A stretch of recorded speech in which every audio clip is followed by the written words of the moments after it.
On today's wrestling news, WWE is using AI to write things, and it's as bad as you might think. Samoa Joe is set to retire after his next contract. Backstage reaction to Brock Lesnar's WWE return. And Chris Jericho set for a WWE Hall of Fame and retirement tour thing? Yeah, maybe. Maybe. Are you ready? Are you ready for the news time? My name is Phil Chambers. I'm joined by Gareth Morgan to talk all things wrestling news. But first up, WWE.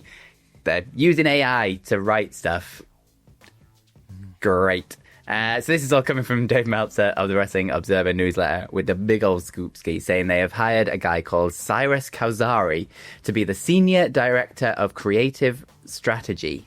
Now, he used to work for BuzzFeed as a producer and then an MMA company as well before WWE hired him. And WWE, Triple H specifically, introduced him to the creative team, saying that he is going to be leading the use of AI within WWE and calling it an inevitable shift for the creative in professional wrestling. Now, he's going to run sort of various AI things across the company, supposedly, with like creative services like graphics and video production being one of them. So good luck to the video team in WWE. And they have already partnered with a writing AI called, funnily enough, Writer AI. Now, they've fed it a bunch of WWE content and it's already spitting out some storylines that you'll be very excited to hear. One source claimed they are absurdly bad this far, with one of the examples being cited as Bobby Lashley coming back as a wrestler obsessed with Japanese culture and history. And it was unclear whether the AI knew that Brock Lesnar was in AEW or not. Bobby Lashley, you just created an alternate reality there with Brock Lesnar was a name. Bobby Lashley, not Brock Lesnar. Got Brock Lesnar on the brain, but more on that later. Yeah. But it gets weirder than this as well because Lesnar's report, my God, my brain is gone. Meltzer's report, the old Wrestling Observer, Brock Lesnar over there. Meltzer's report, also notes that Kawsari is going to serve a double role within WWE because he's also going to be WWE's liaison to the White House as Triple H expects to take on more duties in the political sphere. Now, they are saying that once the bugs are worked out, obviously, AI will begin to have a major impact on storyline direction within WWE. Yeah, I mean, this was always inevitable. Like, WWE makes so much content. There's not a world in which they don't start to use AI in these things. They've always kind of been at the forefront of technology sort of throughout. They did a lot with sort of pay-per-view in the early days and like closed circuit television and obviously the WWE network. Like they were one of the first like major sort of entertainment entities, I guess, to have their own streaming platform before like then Paramount and Disney and everybody sort of ran with it after that. So they've always kind of been at the forefront of this stuff, and it's honestly surprising that it's taken them this long. But like specifically in the creative space and in writing, it doesn't seem like it's going to be great. No, I mean, you could argue, and it feels like at certain points this year, it's felt like the creative has already been written by AI. It feels like exactly, yeah, maybe that's the next thing to come out with. Yeah, I mean, there's already speculation online whether the end of SmackDown last night was written by AI with good guy Cody Rhodes being a heel for some reason. It was just odd. I mean, I'm not the biggest AI fan in terms of like using it in a creative space because I like, you know, just actual people being creative and using their brains and using inspiration and all the rest of it rather than, I don't know, just a machine just recycling what's already come before and just putting a different spin on it. And it's a whole thing and everyone's got their own opinions on it, but for me it feels lazy to a degree, obviously, because it is just, we'll just get the machine to pump out the creative just to kind of placate everyone and just keep them tuning in. It's like, well, if you're not that bothered and you're kind of half-assed with it, why should I be bothered, really? If there aren't people sat there trying to cook it in a room, like, I don't know. And the Bobby Lashley one just made me chuckle. As soon as I saw that, I was like, this is going to go great. And it'll become a game, because it's not going to be one of those where I imagine that they're not going to sit there and go, right, let's just overhaul all creative and just have it done by the AI and the AI guy and all the rest of it. Yeah, it'll be a slow process. And it'll be fun just picking out the storylines that are made by AI as you go. Like you're saying, like it felt like the end of SmackDown last night was done by it. That could have been a little tester for all we know. But I'm not looking forward to it, Phil. I'm not. Anything like this, it bothers me. I mean, judging by WWE's years so far, they need all the help they can get. So, I mean, it could be. Yeah, to be fair, it can't be worse than what we've already got this year. So that's maybe it'll force the creative team to step up and do better. Yeah, because they're scared of losing their jobs to a computer. I mean, maybe trying to find the silver lining in all this. Can it get much worse than Cena's retirement tour this year? And speaking of retirement tours... let us know down in the comments, by the way, what you think of Bobby Lashley coming back as a person obsessed with Japanese culture. Exactly. Would you watch it? Yeah. Maybe you would. Let us know. I would. I'd be all over that. Yeah. You take my money trips, I'd be all over Lashley. All over Lashley. I said that. That's just the way. We're doing well today. Oh, it's a busy, busy day. Okay. So, yeah, I said speaking of retirement tours, I'm not speaking of retirement tours, really. Right, not yet anyway. Speaking of words that come out of your mouth. People that might retire soon-ish, because the Cena retirement tour was just awful creative. Somebody who's probably not going to have a retirement tour because that's the way he rolls is Samoa Joe. But he has been talking about like retirement being around the corner. We're at this time now where this generation are all thinking, well, it's probably time I hang it up and just look after my body a little bit and go down different avenues. And Samoa Joe's a guy who's got a lot of stuff obviously going on right now, like acting stuff, voice over roles and everything else. Like he's doing really well for himself. Do not worry about Samoa Joe. And he's going to be wrestling for the world title tonight. Yeah, that's happening tonight. But in an interview with Shaq Wrestling, he was obviously talking about like wrestling Hangman Page and all that for the world title. But the subject of retirement did come up, and it was like asked because he's mentioned before that once his current contract with AEW ends, like expires, that he's probably going to call time and just say, yeah, I'm done. And he was asked in this interview, like, is that still your stance? You're doing pretty well. Like, you're going to probably main event a show right now, so are you still into it? He said, I'd say most likely is what his reply was. And honestly, I think it's for a lot of reasons, and I think most of them are responsible. Obviously, you never know. You never want to outstay your welcome in this industry, and I've been fortunate that I've been able to be involved with it for over 25 years now.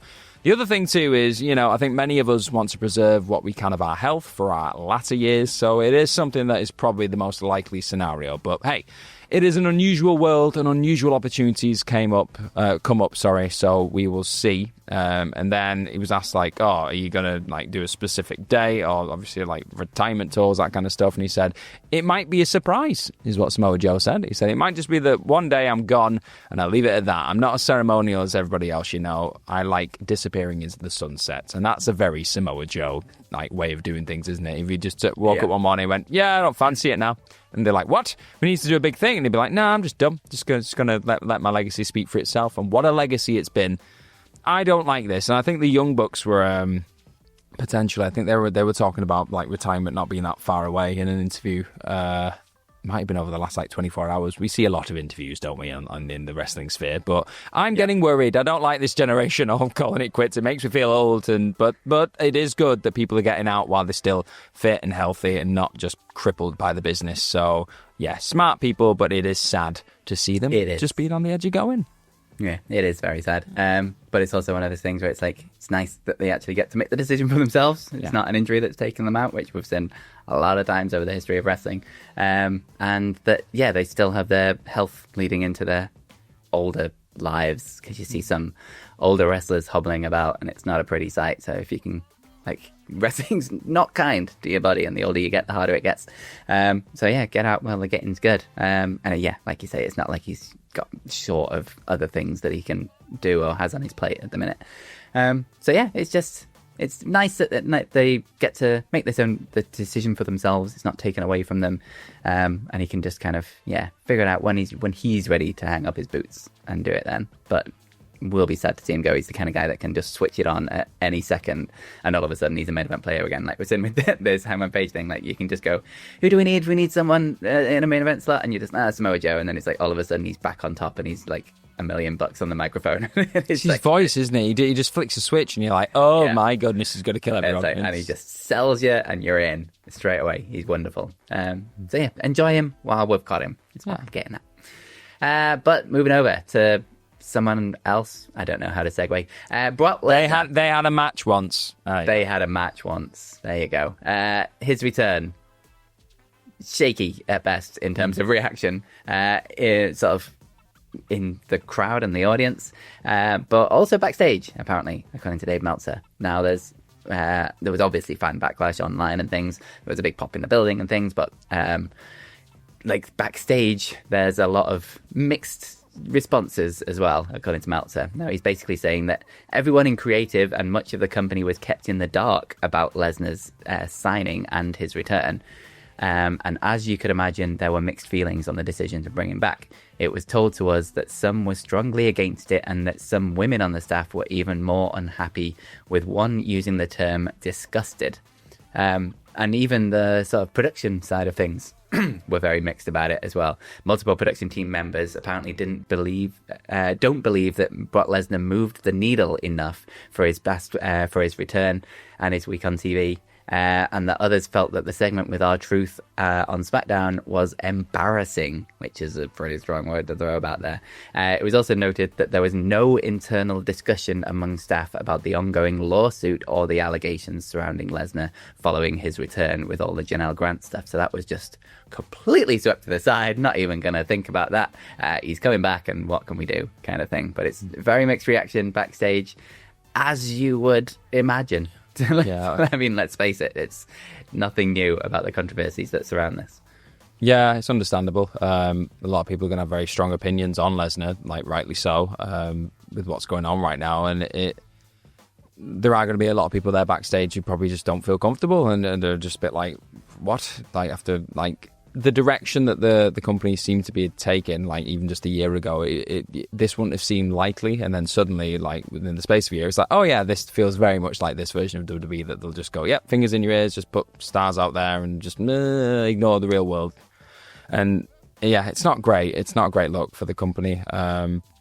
And yeah, it's not going to be great for backstage morale, you'd think. Like, even if some people are happy to see him, there is, like, based on this report, a decent number of people backstage that just don't feel great about it. I think it's telling that we've not seen him on TV since. It just seems like something that was just thrown in there to pop a number, and it's not really popped a number from the looks of it. So it was on the poster for Mania, I think. Yeah, but, I saw that. No word about like Survivor Series or anything like that. Well, like, apparently War Games, but there's not really going to sniff, is there? There's nothing on TV, nothing through WWE.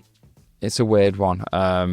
Maybe they call an audible and just say, yeah, it's probably not worth the hassle, or maybe they double down. This is WWE, so we'll see. But another rather large return that could be happening quite soon is a certain Chris Jericho to WWE. It's been talked about a lot. It's been rumoured a lot. He's not been on AEW for a while, and there were just more things added to this rumour mill. This pile of rumours over the last week, because he's announced his Jericho cruise, obviously, and that's in November 7th to 11th in next year, in 2026. And there's nobody from AEW on it. But Meltzer has mentioned in the Wrestling Observer newsletter, the latest one, that it's been noted to him that the last time he did a cruise, he announced nobody from AEW until a few months out. So that's interesting. Just as a note, like it's not too out of the ordinary, but with speculation out there, everyone's going to be going, oh, well, if no one in AEW's in it, it must mean he's going to WWE, but people do that. They just join dots. So like Meltzer just speculated what he's doing, like whether he's actually thinking of going to WWE, or he's making people think he wants to go to WWE to drive his price up, which is a smart business person thing to do. And he then goes into a little bit of detail as to what the creative plans could be for Jericho if he does indeed go back to WWE. And he mentions that from those in WWE, because he was talking about like the Crown Jewel crowd, I think they were they cheering for Jericho at some point? Maybe like cheering for him? I don't know, one of the post shows. I don't remember. Yeah. Maybe. He says something. So the WWE fans at Crown Jewel in Perth did him a hell of a favour. But he said from those in WWE, they said that the Perth crowd have made no difference and that they are of the impression that it will not change creative plans. And the idea is that Jericho is coming for a retirement tour and Hall of Fame induction. So that's what he's looking to come in for. Interesting if that is the case, and that's the noises that maybe Jericho's made to WWE, or just that people have come to like the realization that's what the idea is going to be for this Jericho return, because Jericho has been quite vocal about not being asked about the Hall of Fame for years. I've seen him say in loads of interviews like, I think it's pretty rock and roll if I don't go in it. And now, later down the line, he's like, actually, quite like that retirement tour where everyone just celebrated John Cena and just sang his name from the rooftops for a full year. I'll have a bit of that, please. Yeah, so it feels very Jericho. I was going to say, this is Jericho we're talking about. Of course he wants to go in the Hall of Fame. Of course he wants a night all about him. Yeah. But it also makes sense. There was no way he was going to end his career in AEW. From the very beginning, he was a huge part of making that company what it is today. And that early one, you can never take away. He's the guy who reinvents himself all the time, constantly, and knows when to as well. And it's been a while now that he's been on sort of shaky ground creatively, and it's definitely time for a shake-up. And I think he knows that. And he's never shied away from trying something new. But it's what the return's going to look like is the interesting thing. It's is it going to be a greatest hits retirement tour? Is it going to be a brand new Chris Jericho? What are we going to see? But I can 100% see him wanting to end big. If there is going to be a retirement thing, I can see him wanting to do it at WrestleMania with a Hall of Fame induction, with a whole weekend of Chris Jericho weekend. Because that's just Chris Jericho. And Fozzy will play him out because. Yeah, Chris Jericho. Of course. I'll be interested if he does come back, whether he gets Break the Walls Down or it's Judas. Yeah. That'll be interesting to see. Maybe it's a mix. Break the Judas Down. You heard it here first. Yep. You heard it here first. Break the Judas Down is going to play him out in Saudi Arabia. Cannot wait.